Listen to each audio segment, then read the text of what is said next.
Assalamualaikum warahmatullahi wabarakatuh. Perkenalkan, nama saya Putri Diana Ningsi, NIM B5221901. Di sini saya akan menjelaskan mengenai hukum permintaan dan penawaran. Jadi, hukum penawaran dan permintaan itu merupakan suatu teori yang menjelaskan interaksi antara penjual sumber daya dan pembeli untuk sumber daya itu. Teori ini mendefinisikan apa pengaruh hubungan antara ketersediaan produk tertentu dan keinginan atau permintaan untuk produk tersebut terhadap harganya. Kemudian, hukum penawaran dan permintaan itu merupakan salah satu hukum ekonomi paling mendasar, mengikat hampir semua prinsip ekonomi dalam beberapa cara.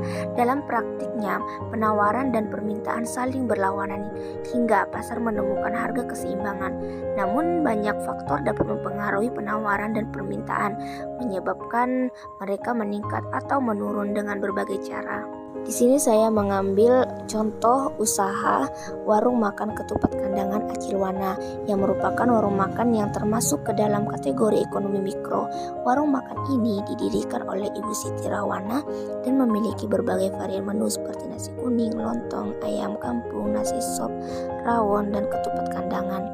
Makanan yang paling populer di warung ini adalah ketupat kandangan. Ketupat kandangan merupakan makanan khas Kalimantan Selatan yang berasal dari Kandangan. Warung ini terletak di Jalan Dr. Murjani nomor 52 Palangkaraya, Kalimantan Tengah, dan sudah berdiri sejak 20 tahun sampai sekarang. Warung ini memiliki 7 karyawan, di mana shift siang karyawannya ada 4 dan malam ada 3 karyawan.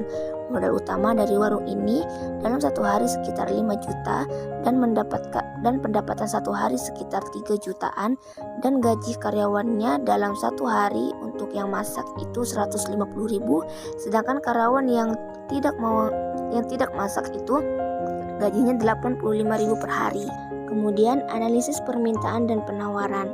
Dari konsep teori ini dapat kita analisis di mana produsen dapat melakukan penawaran dan permintaan di warung makan ketupat kandangan Acilwana seperti nasi kuning, lontong, ketupat kandangan, dan lain-lain. Dalam warung makan ketupat kandangan Acilwana ini itu mengarah kepada suatu titik keseimbangan yang dimana penaruhan harga terhadap penawaran tidak terlalu besar, sehingga penambahan produksi sebagai respon atas kenaikan harga tidak berlebihan. Dalam mengantisipasi kehabisan produk, penjual lebih memilih untuk meningkat kualitas dan layanan produk lebih banyak lagi untuk memuaskan hati para pembeli yang bertujuan untuk menambah pendapatan mereka. Adapun elastisitas itu merupakan suatu pengaruh perubahan harga terhadap jumlah barang yang diminta atau yang ditawarkan. Dengan kata lain, elastisitas adalah tingkat kepekaan perubahan suatu gejala ekonomi terhadap perubahan gejala ekonomi yang lain.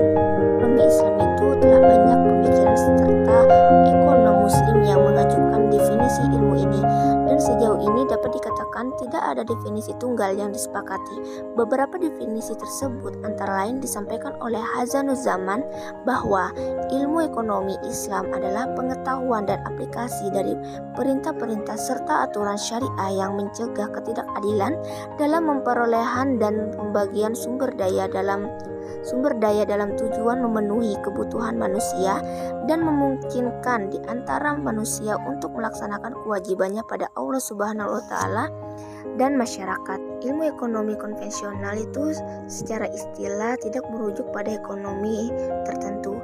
Konvensional secara bahasa berarti berdasarkan kesepakatan umum. Pembubuhan kata konvensional yang biasanya digunakan untuk menunjukkan bahwa suatu hal merupakan kezaliman atau praktik yang dominan.